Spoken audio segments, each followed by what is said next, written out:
अरे माझी MNC company आहे, प्रोजेक्टवरती नाही आहे, मी ऑफिसला जातो, मी कुठं पूल खेळतो, टाइमपास करतो, एन्जॉय करतो, लंच करतो आणि घरी येतो आणि मी बेंचवरती आहे आणि मला फुकट पगार भेटते, असे तुम्ही ऐकलं असेल खूप जणांचं. तर एक अपडेट आली आहे, जर तुम्हाला माहीत असेल तर खूप म्हणजे आता TCS बघा, टेक महिंद्रा बघा, इन्फोसिस बघा, त्यांनी ले ऑफ केला. बट ले ऑफ काय असं एक प्रोजेक्टवरती जे वर्क करतात त्यांचा ले ऑफमध्ये जास्त हे नाही आहे. एक तर फ्रेशर्स जे ट्रेनिंगवरती होते त्यांचा परफॉर्मन्स बघून किंवा एक प्रोजेक्ट रिलेटेड अपडेट असेल तर. दुसरं म्हणजे काय की जे बेंचवरती होते त्यांना त्याने ले ऑफमध्ये केलं. आता बेंचवरती काय ना एक अपडेट आली आहे, म्हणजे एक बिग अपडेट म्हणता येईल IT इंडस्ट्रीमध्ये. की पहिलं कसं होतं की बेंच म्हणलं की तुम्हाला 6 मंथ्स तुम्हाला काहीच करत नव्हते, म्हणजे 6 मंथ्सपर्यंत तुम्हाला बसून पगार, तुम्हाला काहीच करायचं नाही, कंपनीमध्ये यायचं आहे, लंच करायचं आहे, एन्जॉय करायचं आहे आणि घरी जायचं आहे, तुम्हाला फुकट पगार भेटत होता. पण आता असं होणार नाही. मेन म्हणजे काय की बेंच साईज आहे ती 50%नी रिड्यूस करण्यात आलेली आहे. आणि ह्याचं रिझन काय आहे, ह्याचं रिझन आहे मार्जिन ऑफ प्रेशर. आणि दुसरं म्हणजे काय, स्लो रेव्हेन्यू ग्रोथ. ह्याच्यामुळे काय आहे, ज्या पण काय आहे, मागच्या वर्षी तर डायरेक्टली 15 to 20% बेंच साईज जी आहे ती रिड्यूस केली होती. आता 50% त्यांनी डायरेक्टली असं सांगितलंय की 50% बेंच साईज ठेवायची नाही. बरं, ज्या लोकांना बेंच माहीत नाही त्या लोकांना सांगतो की समजा एखादी सर्व्हिस बेस्ड कंपनी आहे आणि त्यांना असं वाटलं की आपल्याकडे एखादा प्रोजेक्ट येणार आहे, ते प्रिडिक्ट करताय की एखादा प्रोजेक्ट येणार आहे आणि पाईपलाईनमध्ये आहे. त्याच्यासाठी काय करतात, ते एम्प्लॉई रेडी ठेवता, एम्प्लॉई हायर करता. आणि जोपर्यंत त्यांना प्रोजेक्टवरती काम देत नाहीये, जोपर्यंत त्यांना प्रोजेक्टवरती बिलिंग करत नाही, तोपर्यंत एक बेंच असतो, त्या बेंचवरती ते बसवता. म्हणजे काय की त्याची पेमेंट चालू त्यांचं आणि त्यांना ट्रेनिंग वगैरे काही छोटे मोठे काही टास्क वगैरे काही दिले जातात तर ते. बट त्यांना विदाऊट प्रोजेक्ट त्यांना फुल सॅलरी भेटते, त्यांना बेंचवर भेटतात. कधी कधी असं होतं की एखादा प्रोजेक्ट संपतो, त्या प्रोजेक्टला दुसरा प्रोजेक्ट भेटेपर्यंत तो बेंचवरती जातो. म्हणजे असं एक बेंचवरती आहे की त्याला आपण बेंचवरती म्हणतो, त्याला फुकट सॅलरी भेटते. बट सध्या असं झालंय ना की खूप लोक बेंचवरती आहेत आणि त्यांना एक अलर्ट आहे की यार 6 मंथ्स तर वेटच करत नाही कोणी. जर तुम्ही ऐकलं असेल ना, 3 मंथ्स पण मॅक्स झाले, मॅक्झिमम मी सांगतो आता की 1 month to 3 months आहे. दुसरं म्हणजे काय, हे कशामुळे झालं आहे, हे पूर्ण कॉस्ट कटिंगमुळे झालं आहे. कारण तुम्हाला माहित असेल की मागच्या 3-4 वर्षापासून IT जॉब मार्केट कसं आहे आणि त्याचमुळे हा त्यांनी जो काही डिसिजन घेतला आहे, आणि एका कंपनीत नाहीये, हा पूर्ण MNC ज्या पण काही मोठ्या मोठ्या MNC कंपनीज आहेत त्यांनी घेतला आहे. त्यांचा बेंच साईज जी आहे खूप रिड्यूस करण्यात आलेले आहे. बिलिंगवाले जे काही प्रोजेक्टवाले आहेत त्यांना पण अलर्ट येतोय, त्यांना पण म्हणजे त्यांच्या जॉबची गॅरंटी नाहीये. तर जे काही बेंचवरती आहेत त्यांचा तर काही विषयच नाहीये. आधी खूप असं ऐकायला भेटायचं की अरे मी बेंचवरती आहे, मला प्रोजेक्ट नाहीये, मी टाइमपास करतो, मी खेळतो, मी लंच करतो आणि मी येतो.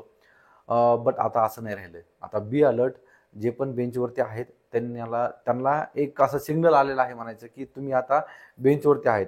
जर तुम्हाला तुमच्याकडे स्किल चांगलं असेल किंवा तुमच्याकडे जर चांगल्या टेक्नॉलॉजी अपग्रेडेड तुम्ही असाल तर तुम्ही जसं जसं पण तुम्ही बेंचवरती गेला तसं लगेच बाहेर सर्चिंग बघा. Okay, don't wait for the opportunity. नवीन अपॉर्च्युनिटी येईल, तुम्हाला प्रोजेक्ट भेटेल किंवा मला कंपनी 3 महिने 6 महिने ठेवेल. Don't wait, start searching new job in market. कारण मार्केटची कंडिशन तुम्हाला माहिती आहे. जर तुम्हाला ले ऑफमध्ये किंवा जेव्हा तुम्हाला सांगितलं की यार नाही आता तुम्हाला फायर केलं, तुम्हाला 3 महिने झाले तुम्ही बेंचवरती, त्यानंतर तुम्ही स्टार्ट कराल तर हे चुकीचं आहे. हा जो काही बेंचचा जो काही टायमिंग आहे तो किती असू द्या, 1 मंथ असू द्या, 45 डेज असू द्या किंवा 90 डेज असू द्या, त्याला युटिलाइज करा. त्याला युटिलाइज असं करा की स्वतःला अपग्रेड करा, अपस्किलिंग करा. कारण आता तुमच्याकडे एक्सपिरियन्स असणार आहे, जर तुम्ही बेंचवर आहेत म्हणजे तुमच्याकडे एक्सपिरियन्स आहे. एक्सपिरियन्स लोकांना जेवढं फ्रेशर्स लोकांना तेवढा समजा ऑपॉर्च्युनिटी नाही आहेत किंवा कॉल्स नाही आहेत, तेवढं एक्सपिरियन्स लोकांना नाही आहे. एक्सपिरियन्स लोकांना थोडेफार कॉल्स आहेत अजून पण मार्केटमध्ये. तर तो तुम्हाला चान्स आहे की तो तुम्हाला जो 1.5-2 महिने 3 महिने जो काही बेंचचा टाइम आहे, तो बेंचचा टाइम तुम्ही पूर्ण अपस्किलिंगमध्ये केलं पाहिजे. जे काही ट्रेंडिंग टेक्नॉलॉजी आहे, स्किल्स आहेत, ते तुम्ही लर्न केले पाहिजे.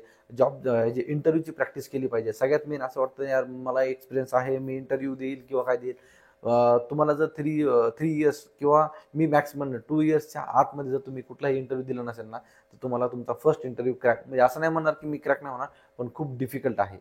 सो इंटरव्ह्यूची प्रॅक्टिस म्हणा, मार्केटमध्ये इंटरव्ह्यू देत राहा. जर तुम्हाला कॉल्स पाहिजे असतील तर आपण आपल्या व्हॉट्सअपवरती आपला ग्रुप आहे तिथे जॉईन करा. आपण इंटरव्ह्यूचे कॉल्स डेली देतो. सो तुम्ही तिथे अप्लाय केलं पाहिजे. तर या गोष्टीने काय होईल ना, तुमची इंटरव्ह्यूची प्रॅक्टिस होईल. तुम्हाला जर समजा कधी बेंचवरती आलं, तुम्हाला जर अशी वेळ आली की नाही तुम्हाला ले ऑफचा सामना करा, तर ते जी प्रॅक्टिस तुम्हाला ही नक्कीच तुमचा न्यू जॉब सर्च करायला हेल्प करेल. तर तुम्हाला हे असं करावं लागेल. तर बेंचचा जो टाइम आहे तो बी अलर्ट गाईज, की बेंचचा जो टाइम आहे तो फुकट घालू नका, वायाला घालू नका. एक ऑपॉर्च्युनिटी समजा, त्याला लर्न करा आणि जॉब तुम्ही स्विच करा आणि जॉब तुम्ही न्यू मार्केटमध्ये बघा. मेन म्हणजे काय पाहिजे, जर तुमच्या अशी वेळ आली तर काय काय केलं पाहिजे, एक तर तुम्ही प्रोॲक्टिव्हली तुम्ही सर्च केलं पाहिजे, स्टडी केला पाहिजे. 2 नंबर म्हणजे काय, की तुम्ही अपस्किलिंग हे अजिबात असलंच पाहिजे, म्हणजे या गोष्टीला तुम्ही जास्तीत जास्त फोकस करा. 3 नंबर म्हणजे फ्रीलान्सिंग. डायरेक्टली तुम्ही प्रोजेक्ट वगैरे जिथून पण भेटेल ना, खूप साऱ्या ऑनलाईन प्लॅटफॉर्म्स आहेत, तिथून तुम्ही ट्राय करा. भेटत नाहीत, हे नाहीत, की नाहीत, सगळं आहे. बरं तुम्हाला कंडिशन जर तुमच्यावर सिच्युएशन आली तर तुम्हाला ह्याचा सामना करावा लागेल. 4थं म्हणजे नेटवर्किंग. तुमच्या ज्या कंपनीमध्ये तुम्ही आहेत त्या कंपनीमध्ये तुमचं नेटवर्किंग स्ट्रॉंग असलं पाहिजे. तुम्ही भलेही एका प्रोजेक्ट आहेत, पण तुमचे 4 प्रोजेक्टचे मॅनेजरवर तुमचे कॉन्टॅक्ट असले पाहिजे. त्यांना तुमचा इम्पॅक्ट असला पाहिजे, का अरे हा पोरगा की खूप हुशार आहे किंवा त्याच्याकडे स्किल चांगला आहे आणि हा चांगलं काम करू शकतो. जर त्यांना रिक्वायरमेंट असेल तर ते तुम्हाला अप्रोच करू शकता, तुम्ही त्यांना अप्रोच करू शकता. म्हणजे अशा पण गोष्टी आहेत नेटवर्किंगच्या.